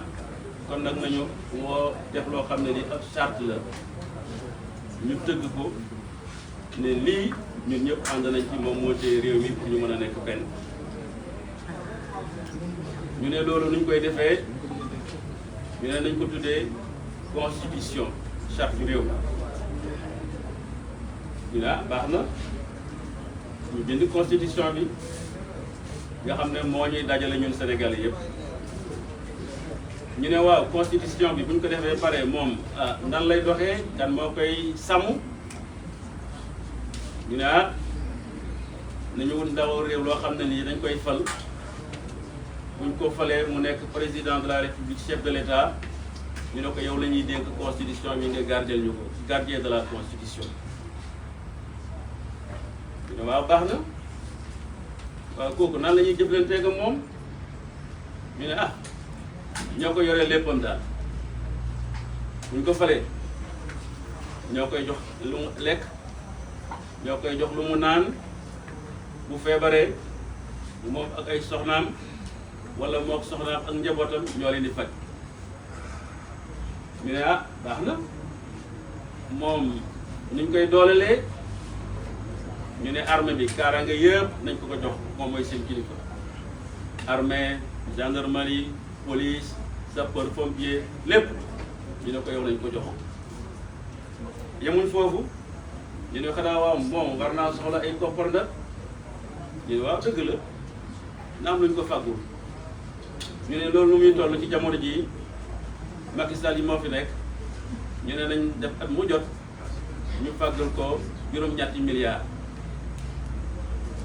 ah juróom-ñetti milliards ñu ne waaw ñu ne ah juróom-ñetti milliards yooyu ndax dañ koy saytu ñu ne déedéet moom moo ko moom da ko neex mu def bu ko neexee mu may dafay salaire jox ko officier soldat boo xam ne moo koy topp ki nga xam ne sax moo koy toggal danañ ko jox ñun daal lenn rek lañ ko sant mooy charte bi nga xam ne ñoo ko bokk muy constitution nañu ko téye ah loolu de rafet na bu baax mais ñu ne ko ci charte boobu nag yow boo demee ba nga xam ne bii bëgg nga ko andi ay soppi may ne la sax nga mën koo soppi yow yaa xam ne yaa ngi ndaw réewu député yi mais boo ko bëggee soppi ñaari yoon rek nga am mooy soit na nga ñëwaat ñun askan wi la faloon moom la ñuy wax référendum boo ko mënul na nga jaar ca ndawu député yi nga xam ne ñoo leen fal pour wax leen li nga bëgg a soppi lan la bu ci ñooñu àndee rek ñun ànd nañ ci. waane am na loo xam ne lii ci charte bi constitution yow mi nga xam ne lañ defal teraanga jooju yëpp ak ndaw yi nga xam ne ñoom lañu fal kenn mënu koo laal. dañ ko dugal ci coffre-fort wax nañ ko sànq samp ko rokkos ko tëj ko jël caabi ji damm ko sànni ko boo jëlee constitution Sénégal mi ngi nii ah fukki article ak ñett la te li ma leen wax moom mooy article bi nga xam ne moo ci mucc ñu ne ko li nga xam ne mooy république maanaam Sénégal kenn du ko donn buur amatu fi kooku kenn mënu koo laal ñu ne ko ak ban ñu ne li nga xam ne moom la ñuy falee njiitam réew mi maanaam président de la république majorité moo ko war a fale et cetera ñu ne loolu moom allah kulli aal ba dinay tukki tant que constitution mi ngi fii kenn mënu koo laal ñu ne bu ci topp ñu ne ko waxtu wi nga xam ne moom nga war a toog ci réew mi yow président de la république muy juróomi at lañ la may mën nga koo relever juróomi at yooyu kenn mënatu koo soppi tëj nañ ko sànni nañ ñeenteel bi ñu ne ko képp koo xam ne kii dañ fay bëgg a toog ñaari mandat rek nga mën a am bu nekk juróomi at ni ñuy toppante kenn mënatu koo soppi à la kuliya ñu dem ba ci biir nag moom Macky Sall comme am na benn tailleuram boo xam ne bii moo koy ñawal constitution réew mi xaw a jaxasoo ci moom mu Ismaïla Madior ñu xool lan la ñuy def pour que li nga xam ne tëj nañ ko sànni caabi ja damm ko sànni ko ban borom dox la ñuy jaar ba mën koo moytu Ismaïla nga xam ne moom loolu mooy métier ne ko président nañu sàcc waay mu ne ko sàcc mu ne ko waaw mu ne ko ah ndax dëgg mën ngaa ñaw la adduna yëpp a ngay dégg wax ma nu ñu koy sàccee Ismaïla mu ne ko dañuy wut rek benn fiche boo xam ne xaw naa niroog moom ñu def bu daaxu ko ci article 31 buñ ko ci dugalee ñi nga xam ne ñooy waa wallu ñi ngi waa walloo ngi woote wallu ah ñu jéem leen cee wallu rek jaxasoo ci biir yóbbu ko ca ndaw yëpp te comme dañ ne majorité moo koy wote bu ñu ko defee la yaakaar nañ ne président dina mën a jàll parce que constitution bi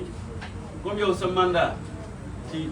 ñaari fan mois avril la war a jeex constitution moo ko wax bu ñu ko defee danañ ko mën a randal tuuti yóbbu ko ba ay weeru décembre daal Macky ne ko ah waaw comme noonu la kon nag nañ essayé ñu yóbbu ko conseil ñu yóbbu ko assemblée nationale bi ñu demee nag ah suñ député yi nga xam ne jàmbaar lañ topp leen wu sàccee xamuñ fu ñuy jaar ñu ne comme nag ñoom joxoon nañ ko kaaraange bi ah ministre am bi yore force d'armée na ko xaaral ma indi la may la doole daal yéen de gendarme yi teg lu kenn mosul gis ñoom ay ba gërëm suula yéen tout ça allez dehors amu leen fi place daal ne yéen waa Wallu ñu doon woote wallu nañ leen ci député wallu nañ leen ci kaaraanga dem leen wote lu leen neexee ñu wote loolu moo indi coow li mais askan wi bayiwu leen askan wi di topp leen di leen yuuxu bañ leen yuuxu ba ñu sonn nag comme ñoo yore kaaraange ñu walbatiku ña leen doon yuuxu ñu rey ci ñetti xale étudiant élève Ndar Ziguinchor et cetera ñu ngi jàll seen mbokk muy lu doy waar te bis bu ñu manifester rek noonu la ñu doxalee ñu léegi nag suñu député yi ne waaw comme noonu la ñoom sàcc lañu ah te ba ñuy tëgg constitution bi tamit ba nga xamee wax nañ ki nga xam ne moo ko war a garder te garder wu ko bu baax mais am na lu ñu fegg woon mooy ki nga xam ne moo ñu war a atte bu ñu amee différence suñu diggante ñu ne ko kan la ñu ne conseil constitutionnel te député yi ñoom la yoon may ñu mën a dem clamer ci conseil constitutionnel ñoom Ayib Daffé ñoom Birame Souleye ñoom Abbas muy waa Yewwi Askan Wi ñu dem yóbbu ko conseil constitutionnel léegi ñu ngi toog di xaar parce que li ñu wax ci constitution bi li ma leen wax léegi ci article bi ak yeneen dañu ne conseil constitutionnel rek fii ñu toll moom moo mën a dàq élection président de la république mënu koo dàq te conseil constitutionnel boobu wax dëgg yàlla ñi nga xam ne ñoom li ci gën a garaaw ñu tuumal leen am ñaar ñoo xam ne dañ leen a tuumal te ñu leen tuumal Macky Sall ak ay ñoom génnuñu ci ak Amadou Ba ñu ne am na ñaar ñoo xam ne ñu ngi ci biir dañ leen a ger man mënu maa gëm loolu parce que ñaar ñooñu am na lu ma xam ci ñoom Abdou nu mu tudd Cheikh Tidiane Coulibaly du magistrat bu ñuy manipuler moo ma ko wax xaw ma ko nag Latif xam naa ko mooy rakkam ñoo bokkoon di jàng droit Cheikh Ndiaye maa moom ma bokkoon di jàng classe lycée fédéral on a fait la terminale ensemble il faisait partie des meilleurs élèves du lycée je le connais kon ñooñu mën naa xaw a seede ci ñoom tuuti te mënumaa gëm dañ leen a korom te comme ñoom def nañ leen lu ñaaw lu mel noonu tey nit yu dëgg lañu bëgg a humilier magistrature bi bëgg a humilier ay juge te fii ñu toll nag avenir du Sénégal jàmmam mi ngi ci loxo conseil constitutionnel magistrat yi yëpp d'accord nañ ne leen vous êtes en face de votre responsabilité historique dëgg gi rek lañ leen laaj te yéen a fi waxoon bi Macky Sall wëree àdduna yëpp ne day wàññi mandaam juróom-ñaari at yóbbu ko juróomi at yéen ne woon loolu mënul am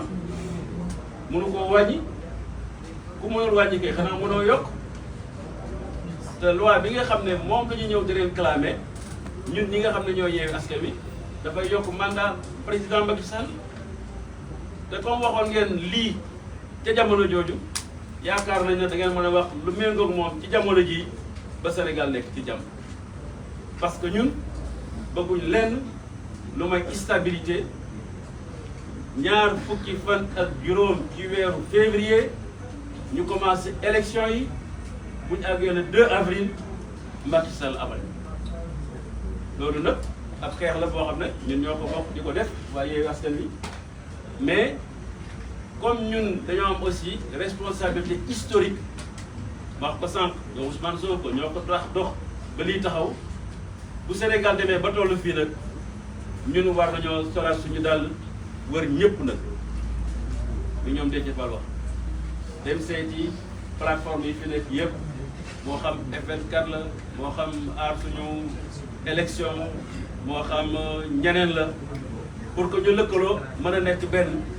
am na loo xam ne ni comme constitution moo boole Sénégal ñu nit am na loo xam ne ni moo ñu mën a boole mooy bañ report élection yi buñ ci taxawee incha allah yaakaar nañ ne Macky Sall li nga xam ne moom la bëgg a def réew mi jaxase ko ñu nekk ci instabilité loolu duñ fa àgg ak dëgg gi nga xam ne conseil constitutionnel dina ko wax. ci communauté internationale wax nañ ko bu dul benn du ñaar ñoom. Macky Sall da leen a yàpp sax danaa ko wax ci tubaab bi pour ñu dégg bu baax boobu ba léegi ñuy def ay déclaration xaw nga Union européenne CEDEAO wax mais loolu teewul Macky Sall tey jii dëggul internet yéen journalistes yi ñun ñu ngi demandé sanction communauté internationale mais yéen il faut ngeen sanctionner Macky Sall parce que mënuñu dem di woote bitim réew. ne sanctionné Macky Sall te sanction bi nga xam ne moo ciy gën a dëgër ñu mën a def ci réew mi presse bi moo ko mën a def yéen it la ñu lancé appel li ñuy lancé communauté internationale sanctionné Macky Sall ab jël nañu koy sanctionné dañ leen ko wax pour l' intérêt du Sénégal vous devez le faire la communauté internationale boo demee Niger parce que coup d'état rek la Déthié Fall mooy wax ne Macky dañoo jël fetal Macky Sall di jël stylo coup d'état rek coup d'état stylo la def j'aime bien cette expression monsieur le président Déthié Fall alors comme dafa def coup d'état nag te ku def coup d'état ci adduna bi foo mën a nekk ñoom communauté internationale Union européenne Nations Unies les anglo-saxons jag lay daan mais buñ ko deful boobu ba léegi ñun dañuy jaaxal te observateurs yi nga xam ne Union européenne la ñuy jógee observateur CEDEAO ñu ngi ci réew mi boobu ba léegi ñibbiwuñ waroon nañoo dem sax maa ngi jàng démb ne observateur Union européenne nee na dañ fiy toogaat di saytu mais ñoom ci seen i bët ñuy xool di gis jaxran la ñu reyee xale yi ci seen i bët ñuy xool di jaxran la ñu gis ñu jàpp premier ministre Aminata Touré gis ñu jàpp ay député di leen violenté gis assemblée nationale ñu dugal ko gendarmerie ndax opposition bi et cetera gis ñu jàpp ay téeméeri ndaw yoo xam ne defuñ dara dugal leen ci kasu bi am na ñoo xam ne ñu nga ca boobu ba léegi ñuy def déclaration ñun doy lañ ci déclaration dañoo bëgg ñu àgg fi nga xam ne moom nañu àgg réew yi nga xam ne dañuy violer les principes de démocratie ak ay valeurs de société yoo xam ne ñoo ko bokk ce sont des valeurs universelles mais loolu boobu ba léegi amul il faut que ñu toog loolu xalaat ci man daal ci gàttal monsieur le président loolu la moom li nga xam ne moom laa ci bëgg a wax di ñaanal yàlla suñu président Cheikh Tidiane Youm dafa xaw a girib nag xam nga moom ñëpp a girib moo tax gis leen ko fii yàlla ko yàlla may tawfeex ba beneen yoon jërëjëf rek ci seen madame la présidente Aïda Mbodj.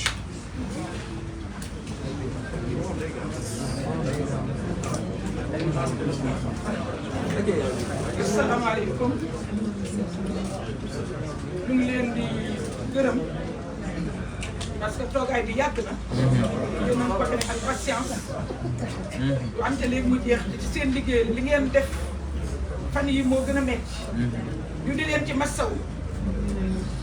maa ngi doon entrer en contact ak Absa Anne ba léegi la ma rappelé parce que loolu duñ ko bàyyi dinañ seet les voies et moyens pour topp ñi nga xam ne ñoo ko doon brutaliser dans l' exercice de ses fonctions jigéen buy liggéey accepter di liggéey dem di liggéey liggéeyam boobu ku ko ci waxul jaaraama aussi mënatoo ko sonal loolu moo tax ñun itam ñu ngi nekk ak yéen di réaffirmer suñu ànd ak yéen tey nag ñëw ngeen wuyu si Yewwi Askan Wi ci wuyu bu am solo bu ñu apprécier mais dañ bëggoon ngeen may ñu rek ñu jaale xale yi nga xam ne ñoo fi jóge di ko jaale seen famille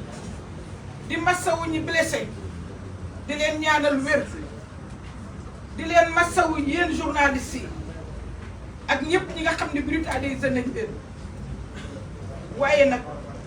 ngeen may ma nag ci turu Yewwi Askan Wi ci turu askanu Sénégal ci turu ñëpp ñi nga xam ne ñu ngi sonn ci état de droit ñu gërëm nag suñu ay député féliciter leen rendre leen hommage massawu leen ci coono yi nga xam ne moom la ñu daj keroog te man de damay sant yàlla parce que def naa 15 ans assemblée mais dama ne leen loolu bu ma fa fekkoon dañ may rey ndax du dëgg du yoon te lu dul dëgg du yoon rek moom la ñu président Macky Sall habitué ngeen ñëw tey wuy si Yewwi Askan Wi ak ay composantes am yëpp groupe parlementaire boobu moom laa doon gërëm léegi ay maire am ay conseillers Yewwi Askan Wi ak ay candidats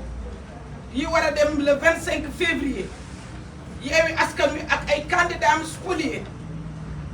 waaye spoliation boobu du tax ñu naan dañuy installer le chaos Yewwi Askan Wi su fekkoon ne buñ ko attalee ñàkk rek mu installer le chaos kon mu def ko en avril 2022 en avril 2022 ku nekk xam na ni arbitrairement la ñu rejeté suñu liste taxul ñu installer le chaos bi ñu protesté ñu may ñu liberté lu rare le 8 juin ñu def une mobilisation de tonnerre àddina si yëpp di ko wax mayetuñ ñu ko le 17 bi ñu bëggee mobiliser les forces vives de la nation ñëw seet si ñu ñëpp ñëw wax ak ñun acteurs yëpp ñëw wax ak ñun dañoo teg ci suuf parce que ñun luy yàq Sénégal duñ ko def luy yàq démocratie duñ ko def loolu moo tax tey duñu nangu ñuy bafouer la démocratie Yewwi Askan Wi est contre toute forme de report surtout quand on doit violer les dispositions de la Constitution ñun dafa am ñaari président yoo xam ne dañ leen bëgg nekk nañ fi ba jeexal muy président Abdou Diouf ak président Ablaye Wade président Abdou Diouf dañ ko tuddee woon gardien de la Constitution président Ablaye Wade ñu tuddee ko le démocrate waaw ñooñu nag man de bëggoon naa ñu wax ma door a gëm bu nu waxoon ma gëm leen waaye dama jàpp ni comme ñoom dañu nuancé te loolu lañ leen caractériser dañu wax ak président te président jotul message bi Abdou Diouf daf ni président ni ma nekkee woon parce que mag booy yedd sa morom danga naan ko bu doon ni ma nekkee woon gardien de la constitution noonu nga nekkee gardien de la constitution garder la constitution préserver la constitution sàmmal la constitution loolu la ko Abdou Diouf wax président Abdoulaye Wade dañu ko defal démocratie boo jeexalee dem parce que rendre nañu compte ni depuis le 3 février le peuple sénégalais dans toute sa globalité s'est dressé comme un seul homme. Le peuple sénégalais n'acceptera pas qu'on use de quelque subterfuge que ce soit pour se maintenir au pouvoir. Le peuple sénégalais se mobilise et se mobilisera davantage. C'est pourquoi Yewwi Askan Wi, la sentinelle de la démocratie, ne peut pas rester en reste. Yewwi Askan Wi se dresse, se mettra en face de ce pouvoir parce qu'il y aura imposture. Si au 2 avril, il ne remet pas le pouvoir, il y aura bel et bien imposture, on se mettra en face pour arrêter cette imposture. Donc, président Abdoulaye Wade ak président Abdou Diouf ma bëggoon dégg seen kàddu lool ndax Sénégal sax dañu leen namm ndeysaan bëggoon nag président percevoir message wax ko ni ko président yooyu dañ fi nekk ba jóge fi coup d'état mosu fi am te ñaanuñu ko yàlla wax ko ni ko président yooyu dañ fi nekk ba jóge fi parce que xamaguñu ba léegi organisation yi muy wax jihadiste mosu fi dugg te nit ku nekk da ngay seet sa nawle ci ki nga wuutu wala nga seet sa nawle ci ki lay wuutu nawle boobu nag moo tax ñu bëgg ko wax ni ko moom moo doon président assemblée ci 11e législature en 2007 pour que mu mën a nekk ci 11e législature au moment où certains pays africains nekkoon ci ay 3e législature ak 4e législature c'est que Sénégal dafa amul woon coup d'état ba tey je touche du bois ñoom ay ñii nekk 14e législature Sénégal di ko bàkkoo mu nekk président assemblée ma nekk vice président ñu dem parlement européen nit ñi di ko tagg ci li Sénégal nekk ci à ce niveau de démocratie ñu dem Burkina Faso Marc Kaboré invité ñu di ko tagg ci li Sénégal nekk exemple ñu di ñu invité à travers le monde parce que Sénégal pays de démocratie la waay boo lekkee ci ndab buggal ba mu jekk loolooy teraanga ndax da nga bëgg keneen effectivement ñëw bokk ak yow ndab loolu moo tax Yewwi Askan Wi nekk ci warugaram moo di ñu ànd ak peuple sénégalais bañ bépp report ndax li nga xam ne moo xew ci Yewwi Askan Wi encore une fois exception wu Yewwi Askan Wi la est-ce que exception wu Yewwi Askan Wi la mooy peuple bi na la ñor exception wu Yewwi Askan Wi mooy fàtteel sa bopp exception wu Yewwi Askan Wi mooy xamuñu luy opportunisme exception wu Yewwi Askan Wi mooy li nga xam ne moom la peuple bi bëgg parce que peuple bi benn baat la am peuple bi muñ na les restrictions de liberté doon xaar le 25 février peuple bi muñ na injustice yi am doon xaar le 25 février peuple bi muñoon na justice non équitable di xaar le 25 février peuple bi ngi doon penser ses plaies peuple bi même muñoon na la cherté de la vie au même moment muy gis bambula boo xam ni dafa xam ni ñu ko def xamuñu lan mooy priorité des dépenses publiques peuple bi muñoon na l'inefficacité des dépenses publiques peuple bi muñoon na ces prisonniers